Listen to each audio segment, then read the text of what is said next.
Meus irmãos brasileiros, boa noite. Estamos nos encontrando outra vez, vamos dar início a mais uma palestra. Vocês têm observado que ao longo desse ciclo de palestras, nós estamos procurando estabelecer um paralelo entre o que nós chamamos de deusismo e o marxismo. São duas cosmovisões que, ao serem praticadas, geram dois estilos de vida, dois modelos de sociedade. O deusismo gera o familismo, que é o que todos os seres humanos desejam, viver em paz com as suas famílias. E o marxismo, ao ser posto em prática, gera o comunismo. Como vocês sabem, é o terrorismo de Estado, é o genocídio, é o latrocídio, é tudo aquilo que as pessoas realmente não querem. No entanto, a influência política e econômica dos comunistas no mundo, nas universidades, China, Cuba, Coreia do Norte, Rússia e outros enrustidos como Venezuela e outros, a influência no Brasil especialmente, a partir de 64, e quer dizer, muito antes, a influência do pensamento marxista é muito grande dentro das universidades. E nas universidades é feita a cabeça dos jornalistas, dos pedagogos, dos professores que vão para a escola.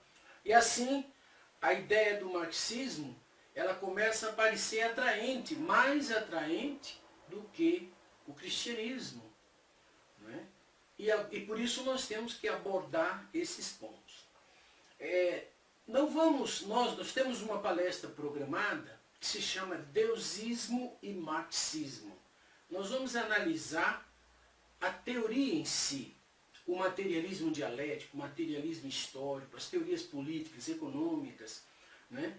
E fazer um paralelo com o deusismo, porque também o deusismo tem a sua perspectiva científica, que nós temos chamado aqui de ciência deusista, assim como os marxistas chamam o pensamento, o marxismo de um modo geral, de ciência marxista.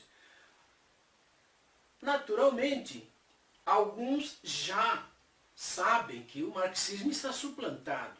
Eles agora estão falando num outro discurso, mas a imagem, o nome de Marx ainda é, né? E a China assumiu a liderança do comunismo mundial no lugar da ex-União Soviética. E por isso eu gostaria de abordar a questão do marxismo como teoria e o deusismo, mas percebo que antes é necessário fazer um outro tipo de abordagem, que é praticamente desconhecida da maioria dos próprios marxistas. Por isso o título da nossa palestra hoje é O Místico Karl Marx. Marx é um místico e o marxismo e o comunismo é um movimento pseudo-messiânico que pretende, que se propõe a salvar a humanidade e a implantar o céu na terra. E ao invés do céu, que surge um verdadeiro inferno. Então, Marx é um místico. Se Marx é um místico, né, o marxismo é uma ciência? Não, o marxismo não é uma ciência.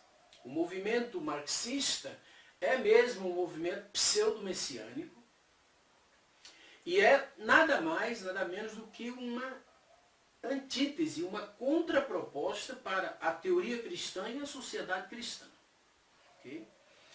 Então vamos ver, inicialmente, fazer uma pergunta. Existe ateus? O ateísmo é ateu? Então vamos pensar. Richard Dawkins é o biólogo neo-ateísta que lidera esse movimento neo-ateísta em toda a Terra.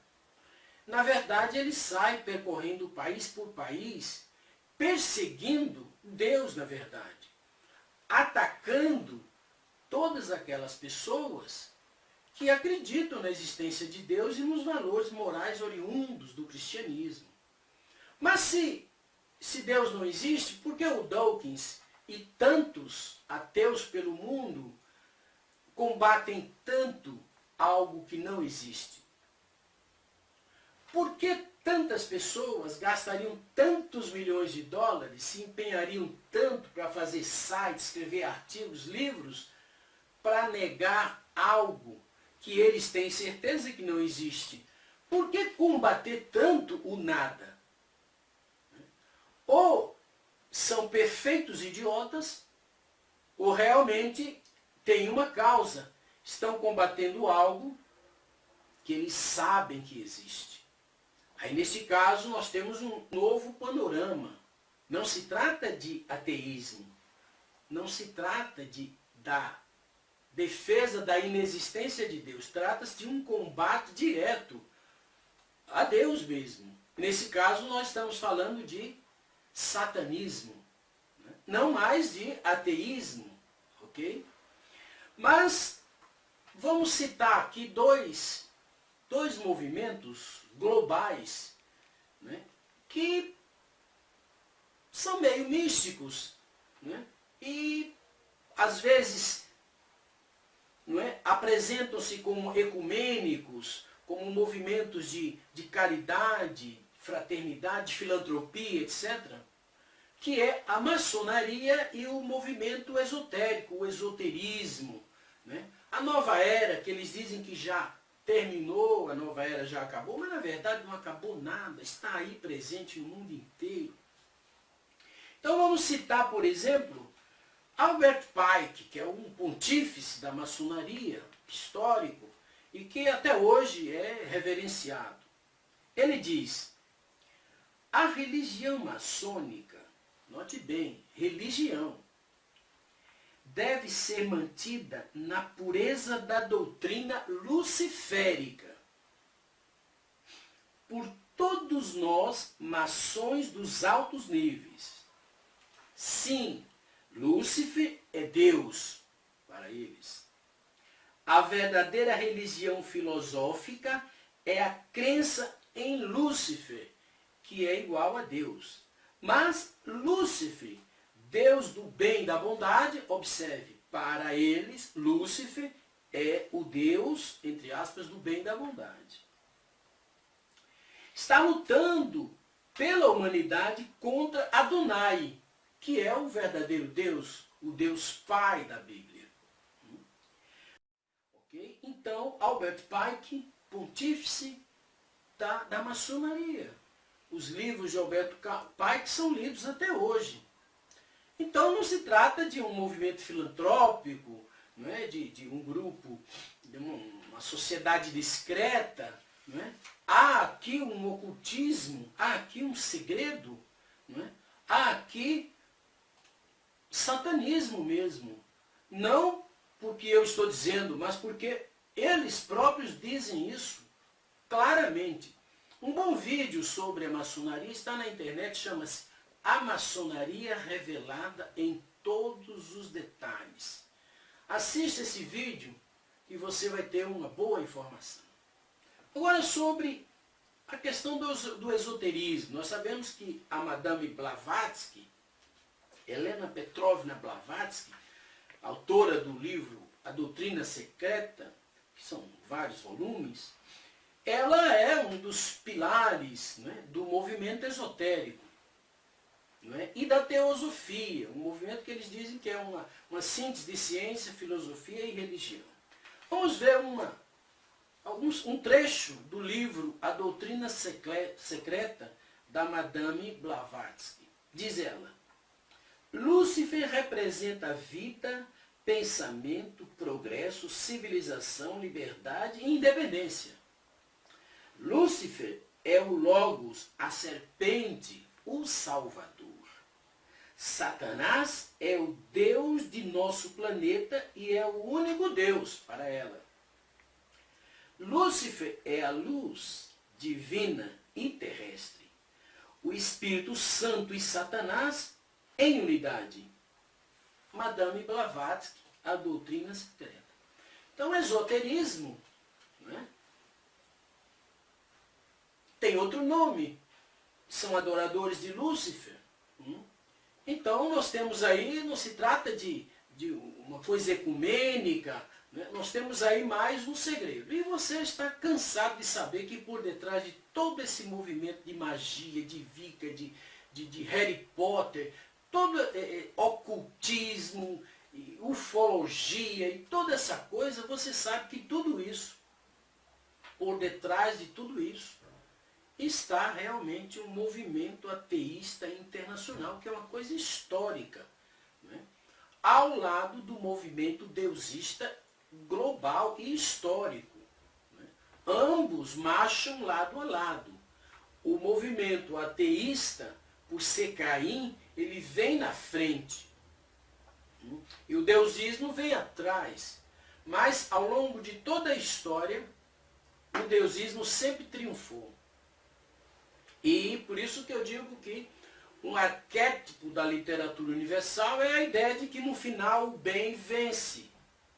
Até mesmo os ateus, quando escrevem livros de romance, etc., são forçados a admitir que no final o bem vence. O verdadeiro Deus vencerá. E quanto ao marxismo? O que está por trás do marxismo? Será que o marxismo é uma ciência social e política?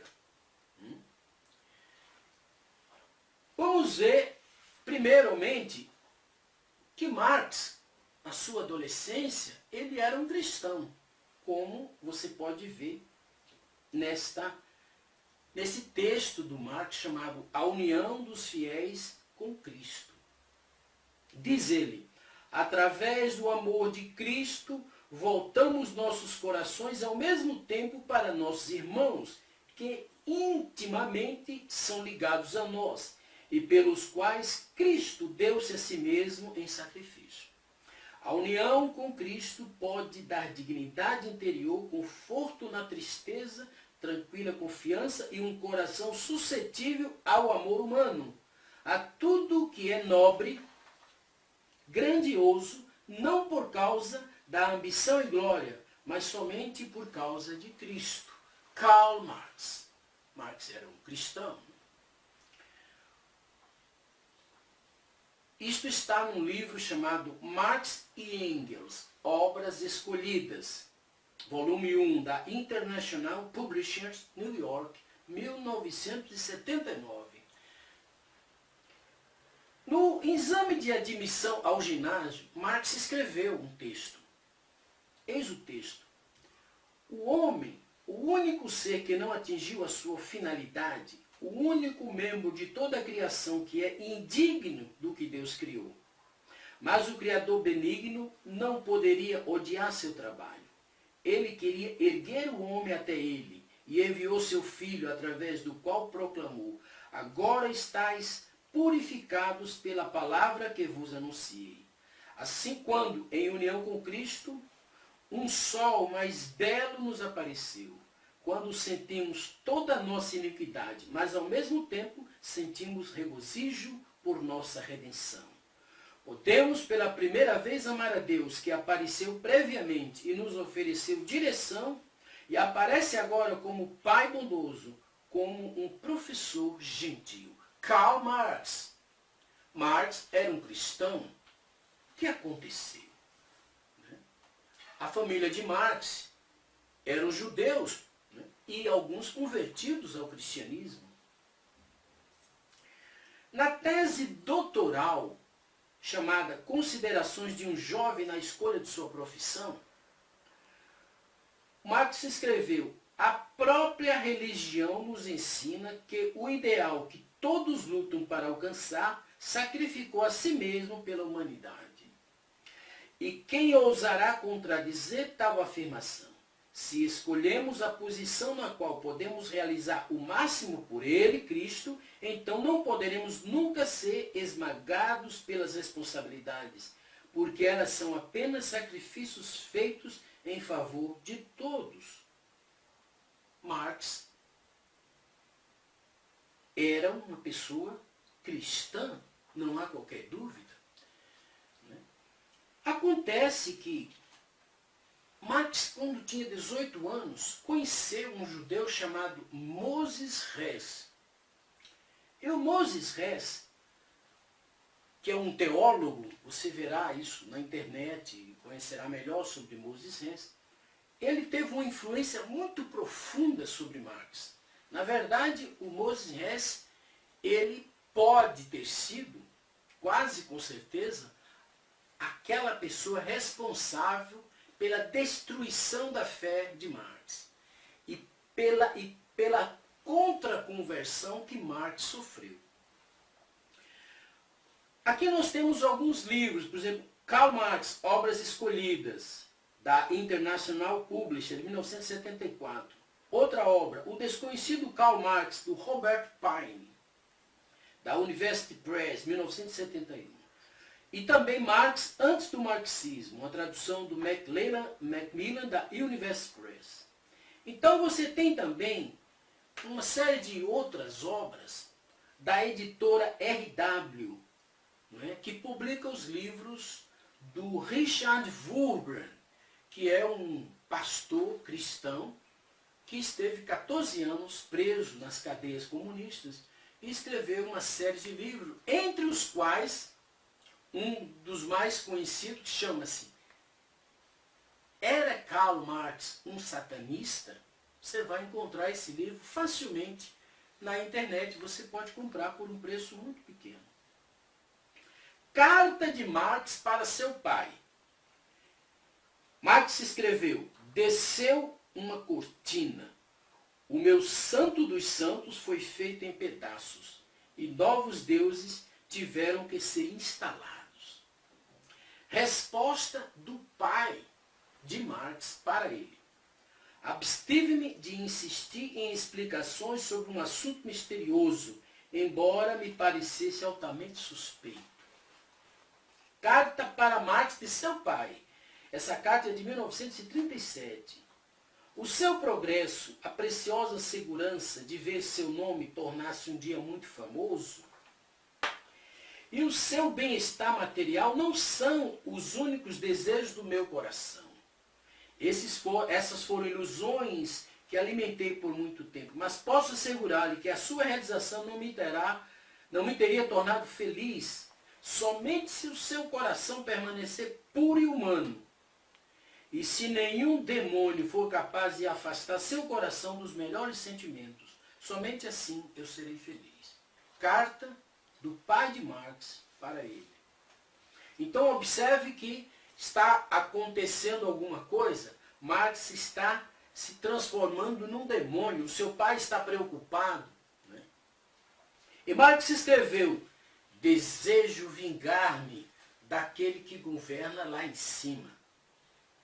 E aí nós temos uma série de poemas do Marx, naqueles livros que eu já citei anteriormente, e na obra do Richard Wurmbrand. Marx escreveu um poema chamado Invocação de Alguém em Desespero. Observe que é um processo de que ele está perdendo a fé, mas está desesperado. Ele escreveu: assim um Deus tirou de mim tudo. Na maldição e suplício do destino, todos os meus mundos foram-se sem retorno. Nada me restou a não ser a vingança. Outro poema. Continuando o poema Invocação de Alguém em Desespero. Meu desejo é me construir um trono. Seu topo será frio e gigantesco. Sua fortaleza será o medo sobre-humano. E a negra dor seria seu general. Quem olhar para esse trono, com olhar sadio, voltará mortalmente pálido e silencioso, arrebentado por cega e fria morte. Possa a sua felicidade preparar-lhe o seu túmulo. Karl Marx. Um poema já profundamente ateísta. Outro poema, O Violinista. Eu estou citando trechos. Marx escreveu: os vapores infernais elevam-se e enchem o meu cérebro, até que eu enlouqueça e meu coração seja totalmente mudado. Vê esta espada? O príncipe das trevas vendeu-a para mim. Karl Marx. Poema de Karl Marx. Outro poema do Karl Marx. Olanem, que é um trocadilho para Emmanuel. Pois ele marca o compasso e dá os sinais. Cada vez mais ousado eu me entrego à dança da morte. Soando até morrer em vil rastejo. Pare, agora o agarrei. Ergo da minha alma tão forte como os meus próprios ossos. Contudo, os meus braços são possuidores de força para agarrar e triturar você, com a força de um furacão. Enquanto para nós ambos o abismo se abre nas trevas, você afundará e eu seguirei gargalhando, sussurrando aos seus ouvidos. Desça, amigo, venha comigo. Karl Marx. Se existe algo que devora, pulo para ser engolido, embora deixando o mundo em ruínas. Este mundo que se avoluma entre mim e o abismo, eu o reduzirei a pedaços com as minhas contínuas maldições. Karl Marx. E então, mergulhado num nada absoluto, morto, sem qualquer vida, isso seria realmente viver. Poema de Karl Marx, Olanem. Outro poema de Karl Marx. Eu perdi o direito ao céu, sei disso perfeitamente. Minha alma, outrora fiel a Deus, está destinada ao inferno.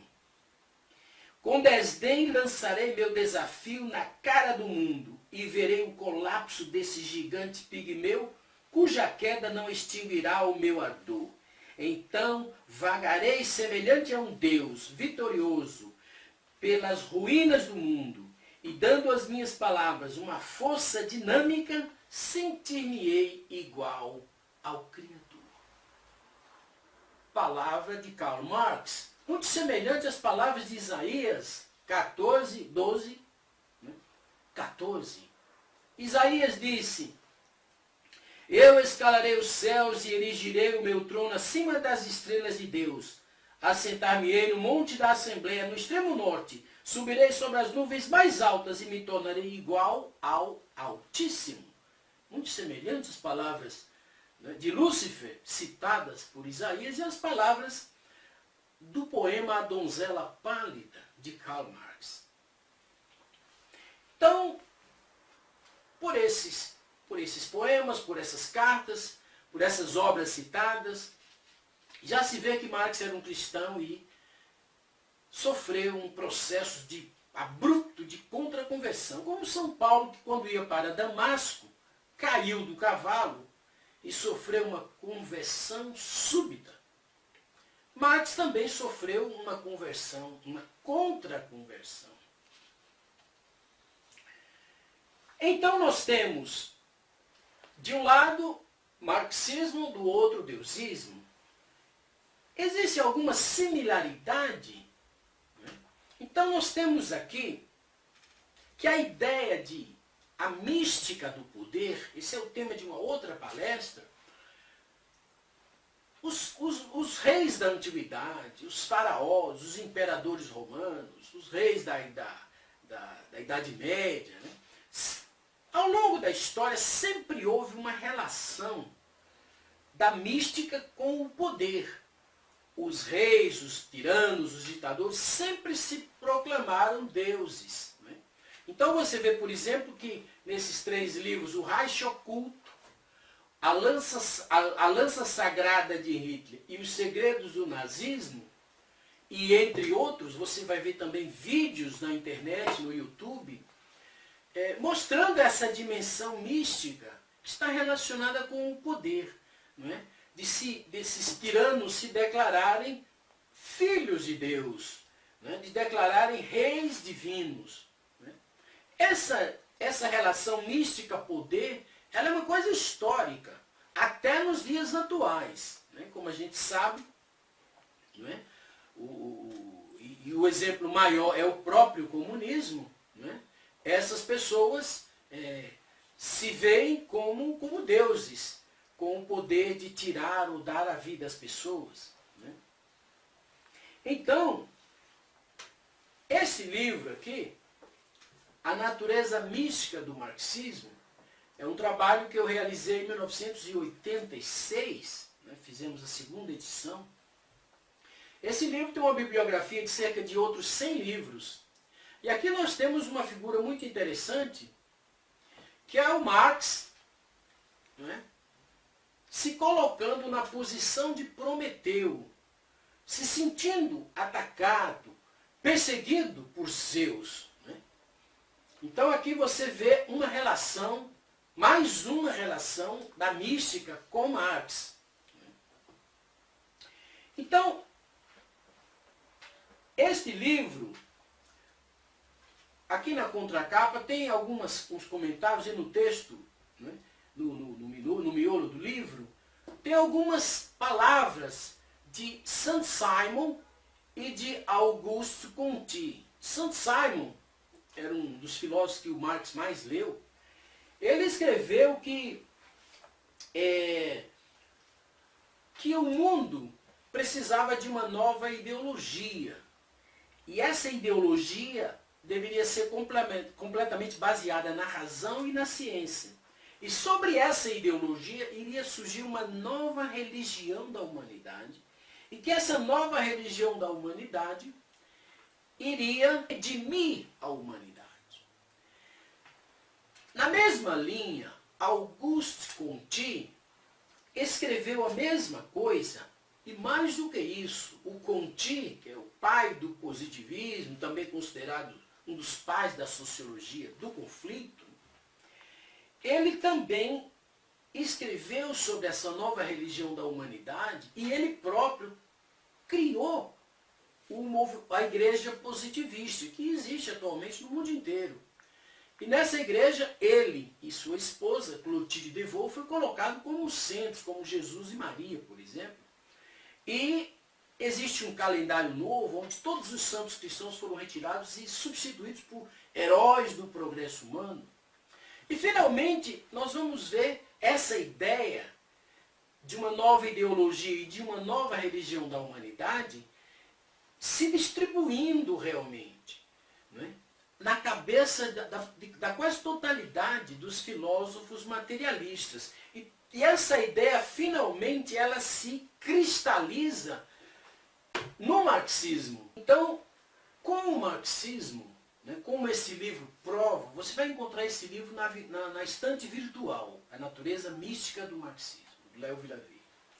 Então, aqui você vai ver que o marxismo assumiu, se tornou realmente essa nova religião ateísta, né, da humanidade. O marxismo surge numa época em que o capitalismo está surgindo, e de um lado você tem uma situação crítica, muita pobreza, e de outro lado você tem a igreja com a teoria da predestinação, junto com os reis, né, junto com os nobres, né, e uma massa de pessoas miseráveis, né, e não havia uma voz para defender os pobres, para combater a injustiça. E surgiu então a voz dos intelectuais seculares, e com a Revolução Francesa, e finalmente toda essa ideia toma forma, toma corpo no marxismo e no comunismo. O marxismo é a promessa do céu na terra, mas sem Deus, e sem amor, e sem verdade. A promessa do céu na terra pela mentira, pelo ódio, pela violência. O resultado você já sabe. Está publicado nesse livro, O Livro Negro do Comunismo, Crimes, Terror e Repressão, publicado pela editora Bertrand Russell. Então, este livro é Pelos Frutos se conhecem as árvores. Então, o movimento ateísta, baseado na mentira, baseado no ódio, na violência sanguinária, não poderia produzir outro fruto senão a tragédia dos genocídios que marcaram o século XX em relação ao comunismo. E, finalmente, a implosão, não é, da ideologia marxista e do próprio sistema, do próprio regime comunista que entrou em colapso no mundo inteiro. Entretanto, por se tratar de um movimento místico, a fé, entre aspas, permanece. Então há sempre a desculpa de que lá na Rússia não funcionou, mas aqui vai funcionar, porque aqui nós vamos fazer direito. Né? Então, embora os marxistas saibam que a teoria é furada, que uma teoria falsa na prática produz resultados contrários, ela promete a paz, a felicidade, a riqueza e a prosperidade. E na prática só gera sofrimento, fome, miséria, estagnação econômica, etc., ditaduras políticas. É claro que essa teoria é falsa. Mas há um elemento místico, né, que está por trás desse movimento. Foi construída uma igreja. Né? O Partido Comunista é como uma igreja. Então esse livro analisa parte por parte. Nós vamos ver alguns pontos, né, dessa similaridade entre a teoria cristã e a teoria marxista. Primeiro há um princípio da inversão que está nesse livro, no capítulo 14, onde eu mostro que você tem a verdade e você tem uma antiverdade. Você tem a prática do amor e você tem a prática do ódio. O que realmente o movimento ateísta internacional faz é inverter a verdade e assim produzir um resultado contrário também.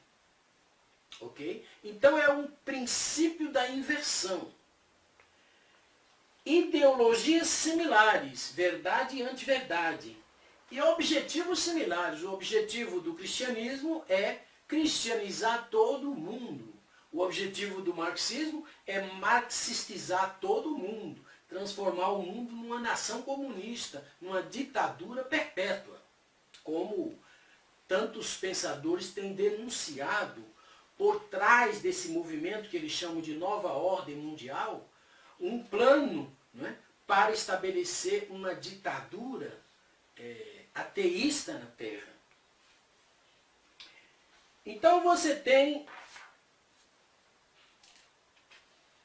né, esses dois movimentos, né, ao longo da história, né, que são, na verdade, dois movimentos místicos. O cristianismo é um movimento místico, né, que tem Deus no centro e tem um conjunto de princípios. O marxismo também, na verdade, é um conjunto de dogmas. Né? Marx é cultuado como um Deus. E por trás do ateísmo, de teosofia, de esoterismo, de marxismo, existe um ateísmo disfarçado. Na verdade, é um satanismo, né, disfarçado de ateísmo. Na prática, não é? E isso está declarado publicamente por todos eles, há um culto a Lúcifer. O que na Bíblia é o Satanás, na verdade é o antideus. Então você tem no marxismo e no cristianismo ideias muito parecidas. É como se uma fosse o inverso da outra. Como se Marx tivesse estabelecido de um lado as ideias cristãs e que estivesse criando uma contraproposta para cada uma delas. Né? Ele próprio se apresenta como o redentor. Né? Um comunista da Polônia disse certa vez: Deus deu 3 revelações na Terra. A primeira para Moisés, a segunda para Jesus e a terceira para Karl Marx. O Heraldo Bargui, que é um ex-professor da USP, escreveu um livro chamado Marxismo e Religião, onde analisa profundamente essa dimensão mística, assim como os livros do pastor Wubner, ou esse meu livro, A Natureza Mística do Marxismo, demonstra, na verdade. A questão é se você é um pesquisador sincero e honesto e você quer encontrar a verdade, né?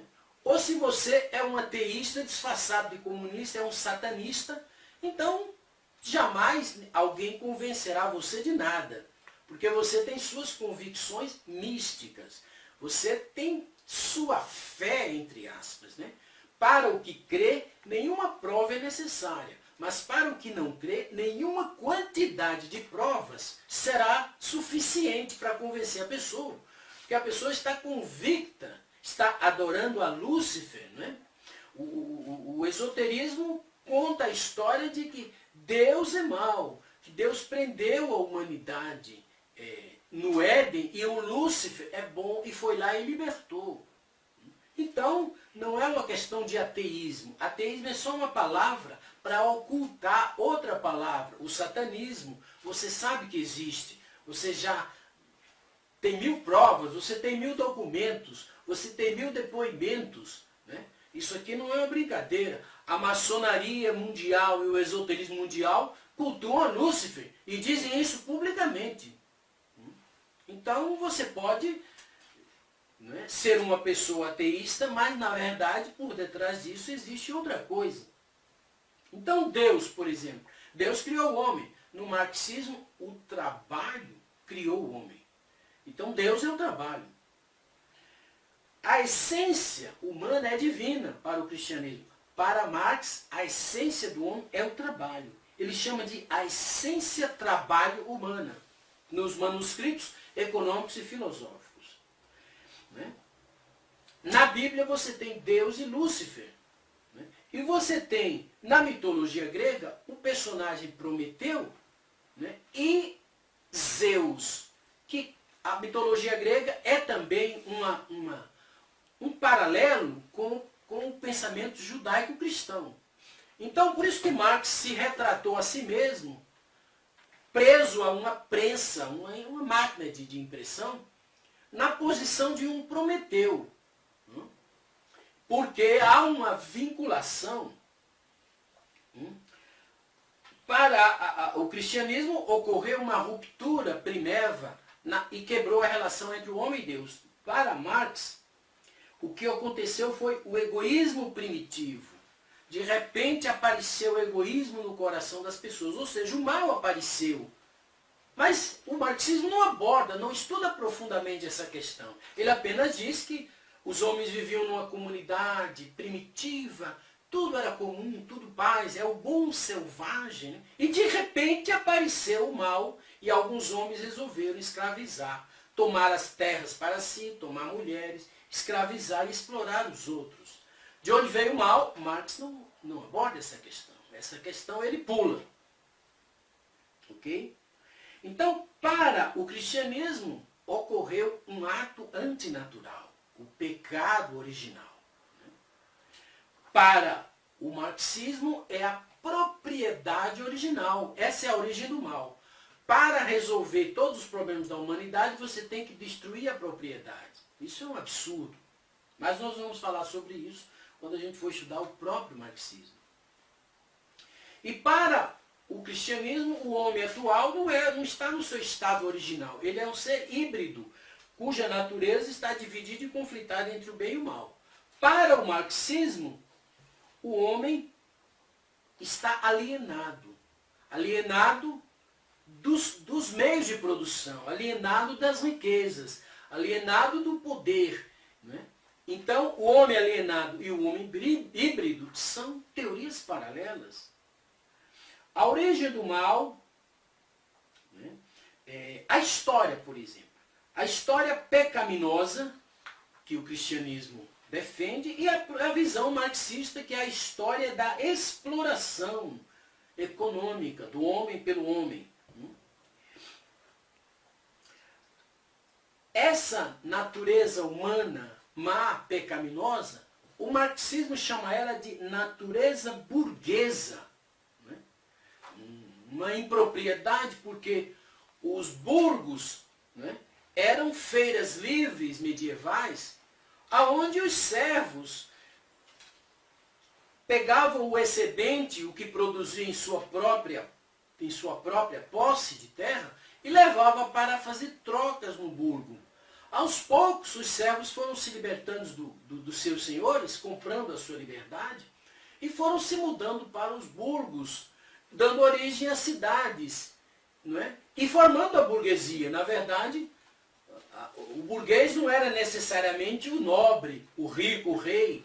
Os burgueses eram pessoas simples. O remorso que o cristão sente quando faz alguma coisa errada, no marxismo, é o que eles chamam de crítica, autocrítica.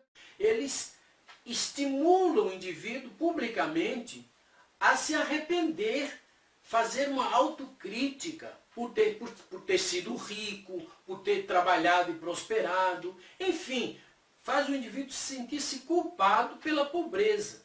É como se fosse um remorso, uma culpa e um remorso. O arrependimento que o cristianismo estimula, o arrependimento e a reparação do erro cometido, no marxismo, em vez de arrependimento, é a rebelião, a revolta, a vingança que é estimulada no coração do indivíduo. A consciência moral, a consciência da fé dos cristãos, no marxismo é chamada de consciência de classe. É o sujeito ter a ideia de que ele pertence a uma classe que deve se empenhar para libertar essa classe. Há uma moral e uma ética cristã, mas também os comunistas e marxistas também têm a sua moral e a sua ética. Né? Na ética marxista, por exemplo, os filhos devem obediência e respeito absoluto ao Estado, ao ditador no poder, e não aos seus pais ou a Deus. Então, o exemplo que tinha na antiga União Soviética de um menino chamado Pavlik Morozov, que denunciou os próprios pais e os pais foram fuzilados. Então, você tem aí uma moral.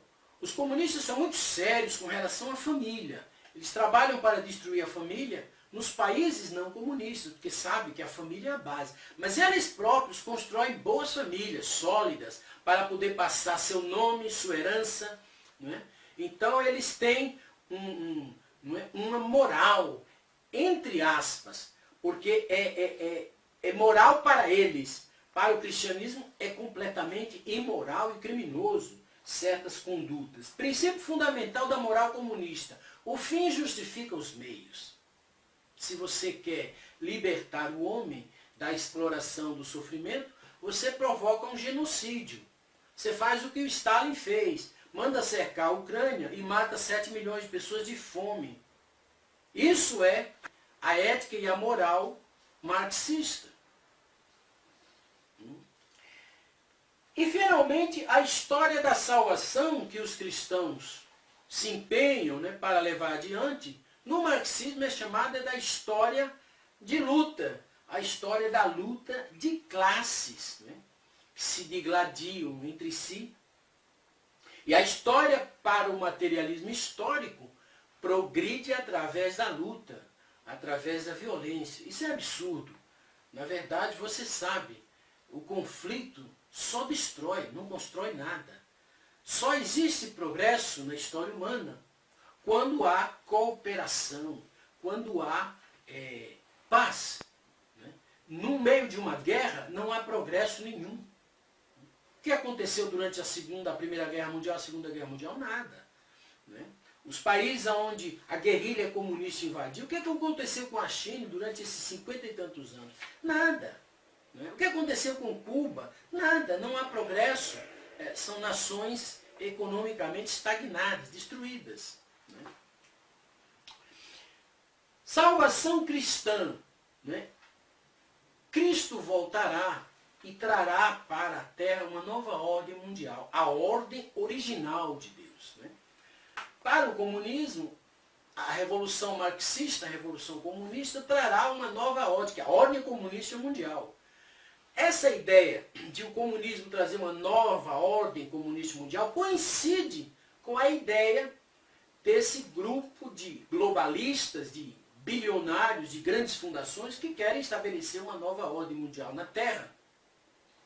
E o primeiro passo para isso é a formação de um governo mundial e a redução drástica da população do mundo. A igreja cristã, quer dizer, a instituição em si, não é?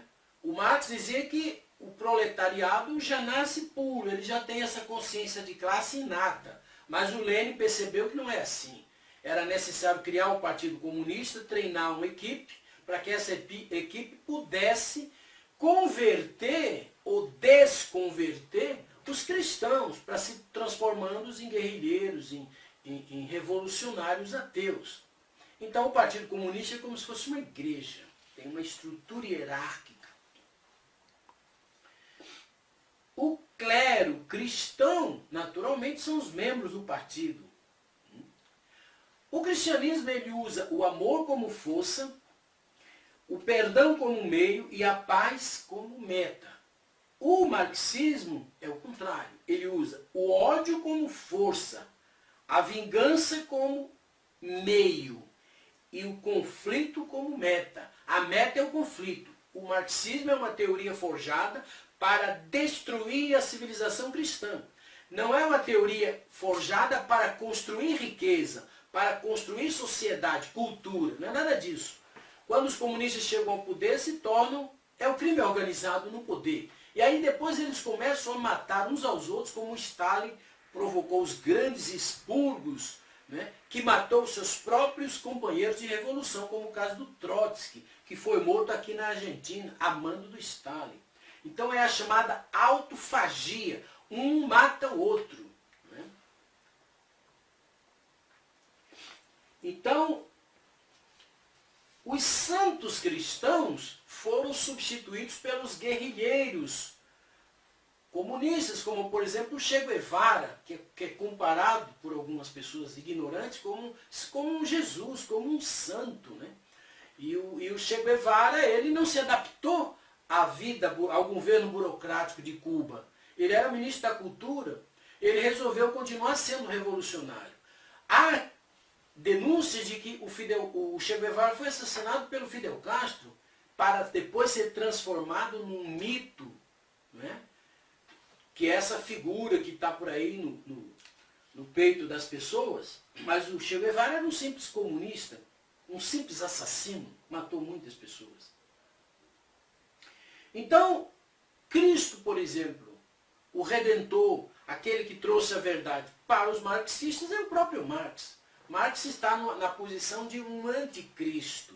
O marxismo é um anticristianismo. Por isso você deveria ler esse livro, mesmo que você seja uma comunista. Você deveria ler.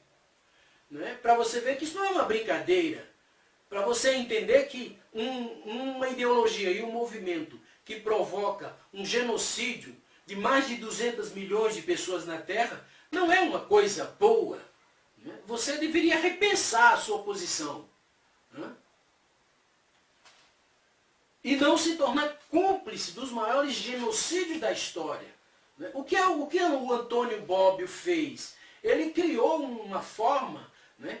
O chamado socialismo democrático, é uma forma de lavar a cara de criminosos piores do que os nazistas. Não é? A obra do Norberto Bobbio é basicamente isso, um pano para limpar a cara desses genocidas. Ok? A libertação espiritual pelo amor e pela verdade é a meta do cristianismo. Né? É a meta do cristianismo e está sendo levado a efeito. Né? Mas para o comunismo não. A revolução social violenta. Né? Como Lenin dizia, não se faz omelete sem quebrar os ovos. E não se faz revolução sem banho de sangue. O Marx escreveu que muitos precisarão ser mortos, não é? Sacrificados no holocausto da revolução. O velho Éden bíblico é o que o marxismo chama de sociedade comunitária primitiva. Aquele mundo de paz, de felicidade, de harmonia, de prosperidade, que na verdade nunca existiu, porque a história humana começa com o homem conectado com Deus, o homem cai e a história começa com, não é, com ações más. Né? Você sabe que mesmo tribos primitivas, você vai encontrar aquelas tribos, grupos primitivos na África, na América, os ameríndios, na Austrália, que são pacíficos, e grupos que são violentos, que são guerreiros, canibais. Então, o bem e o mal, né? O bom selvagem não existe. Né? É uma ideia do Jean-Jacques Rousseau, mas isso não existe. Né? Mesmo nas chamadas tribos benignas, né, que são mansas, pacíficas, existem crimes horrorosos, assassinato de crianças, rituais horrorosos. Então o bem e o mal está dentro de todos os seres humanos, inclusive dos selvagens e dos índios. O novo Éden, que o cristianismo promete, que depois da volta de Cristo, virá um momento em que o novo céu e uma nova terra serão estabelecidos na terra, Deus habitará com os homens e haverá paz e prosperidade e tal. Esse novo Éden bíblico, cristão, para o marxismo é a sociedade comunista, não é? Que ninguém nunca viu. Não é? Ela está no futuro, totalmente no futuro. Não é? Então, o céu para o cristianismo é realmente Deus e o homem em unidade. Para o marxismo, o céu é um mundo completamente comunista e ateu. Então você vê que todos esses elementos, né, que nós estamos citando aqui, não são acidentais ou invenções, são fatos. Né? São o resultado de pesquisas, de estudos históricos. Né? E se você, por exemplo, é um marxista, ou então um jovem estudante que está sendo marxicizado na sua faculdade, você deveria parar e dar uma olhada. Não é? Porque às vezes sabedoria é você corrigir o rumo do seu pensamento e da sua vida. E não se tornar cúmplices de genocidas, dos maiores genocidas da história. O ateísmo é uma palavra para ocultar uma outra palavra, o satanismo. Não é? Um movimento e um conjunto de ideias que engendra terror, crime, repressão e massacra mais de 200 milhões de pessoas em menos de um século, você não pode atribuir a esse movimento nenhuma natureza benigna. Você está diante do mal perfeito. Os comunistas superaram o Hitler aprendeu com o Stalin. Então, meus amigos, vamos despertar. Existe muita coisa por trás, por exemplo, da ciência ateísta. Esse livro aqui, por exemplo, Isaac Newton, O Último Feiticeiro, né? Michael White, que é um livro da editora Record, ele apresenta um outro Newton, não esse gênio de bondade que os físicos ateístas pintam. Aqui ele mostra um Newton canalha, um Newton assassino, ladrão, entende? Isso aqui é uma pesquisa de fatos, não é? Da vida desse homem, não é? Mas que você não conhece. Essas informações foram sonegadas, elas lhe foram negadas. Ok? Então, você tem, por exemplo, aqui, Stanislav Grof, Fritjof Capra, Ken Wilber, Amit Goswami, entre centenas de outros cientistas, psicólogos, biólogos, esotéricos, né? Defendendo todo o pensamento esotérico, procurando dar a ele uma base científica. Mas, na verdade, por debaixo do esoterismo está o culto a Lúcifer. Estamos falando de satanismo. Né? Então, esse é um momento para você refletir. Né? Eu espero que essa palestra tenha, pelo menos, lhe estimulado a pesquisar mais o assunto. Então é isso, meu irmão. Meus irmãos brasileiros, muito obrigado pela atenção e que Deus os ampare. Boa noite.